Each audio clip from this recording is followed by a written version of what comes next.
ইডির পক্ষ থেকে কিন্তু আগেই অভিযোগ করা হয়েছিল কয়লা পাচারের তদন্তে তারা একেবারে আইনসম্মত উপায়ে শান্তিপূর্ণভাবে সেদিন তল্লাশি করছিলেন আইপ্যাকের কর্ণধারের বাড়ি এবং অফিসে। মমতা বন্দ্যোপাধ্যায় এবং তার সঙ্গে প্রশাসনের উচ্চপদস্থ আধিকারিকরা তারা ঢুকে পড়েন এবং বলপূর্বক সেখান থেকে ডিজিটাল নথি এবং কাগজপত্র তারা জোর করে কেড়ে নেন। এবার সুপ্রিম কোর্টে ইডির অভিযোগ, মুখ্যমন্ত্রীর বেআইনি কার্যকলাপ যে সিসিটিভিতে ছিল সেই ফুটেজ নিয়ে গিয়েছে পুলিশ।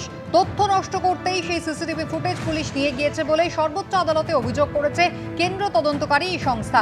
তাদের অভিযোগ, তদন্ত আটকানোর জন্য উদ্দেশ্য প্রণোদিতভাবে পুলিশ একাধিক এফআইআর করেছে, একাধিক মিথ্যে মামলা করে তারা ইডি অফিসারদের মনোবল ভাঙার চেষ্টা করেছে। ইডির আবেদন, ইডির আধিকারিকরা সাহসিকতার সঙ্গে তদন্ত করছেন, তাদের নিরাপত্তা দেওয়া হোক।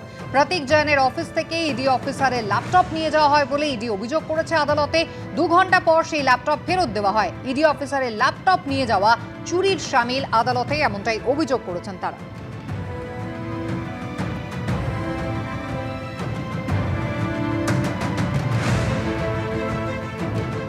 সুপ্রিম কোর্টে একাধিক অভিযোগ করেছে এনফোর্সমেন্ট ডিরেক্টরেট, কিন্তু সেদিনের ঘটনা নিয়ে সরাসরি এনফোর্সমেন্ট ডিরেক্টরেটকে আক্রমণ করলেন অভিষেক বন্দ্যোপাধ্যায়। তিনি বলছেন যে তল্লাশিতে সেদিন কেন্দ্রীয় এজেন্সি আসেনি, তথ্য চুরি করতে এসেছিল। রেড করতে আসেনি, তথ্য চুরি করতে এসছে।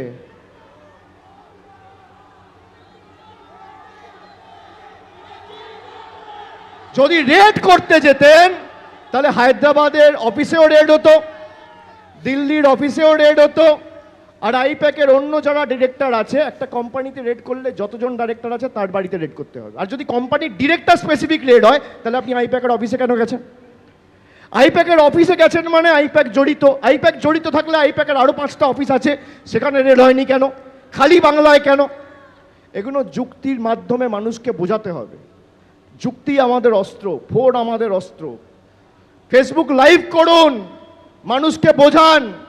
বিজেপির নেতারা যখন টাকা নেয়, ক্যামেরায় ধরা পড়ে, তখন ইডি দেখতে পায় না, চোখ কানা হয়ে যায় না? যারা বিজেপিতে গেছে সব দোয়া তুলসী পাতা হয়ে গেছে, আর যারা বিজেপির বিরুদ্ধে লড়ছে তারা সবাই খারাপ, তারা সবাই চোর, আর তুমি সাধু। আইপ্যাক কাণ্ডে সুপ্রিম কোর্টে গিয়েছে এনফোর্সমেন্ট ডিরেক্টরেট, কিন্তু এ বিষয়ে কোনো মন্তব্য করতে চাইলেন না কলকাতার পুলিশ কমিশনার। তিনি বলছেন যে সুপ্রিম কোর্টে যেহেতু মামলা চলছে তাই এ বিষয়ে মন্তব্য করা ঠিক নয়। আমি এই বিষয়ে খুব বেশি কিছু বলতে পারবো না, except the fact that we have registered, দুটো আমরা কেস করেছি, দুটো কেসেই তদন্ত হচ্ছে। এর বাইরে এই মুহূর্তে কিছু বলা সম্ভব নেই। Maybe on some other date and later on we'll আমরা পরে এই বিষয়ে কিছু বলতে চাইবো। And সুপ্রিম কোর্টে যে ম্যাটার আছে সেটা যেহেতু মাননীয় আদালতে পৌঁছেছে, তো ওই বিষয়ে আর কিছু এই মুহূর্তে বলা যাবে না। পড়িনি কি লেখা আছে, that is not in my knowledge, and সেই জন্য ওর স্পেসিফিক টার্ম ওয়ার্ডের উপর কোনো কমেন্ট করা উচিত হবে না। বাট যেহেতু বিষয়টা মাননীয় আদালতে পেন্ডিং আছে, ওটা ওর উপর এই মুহূর্তে কমেন্ট করা উচিত হবে না। ইনভেস্টিগেশন ইজ অন, এটাই বলে দিতে পারি। এবিপি আনন্দ এগিয়ে থাকে, এগিয়ে রাখে।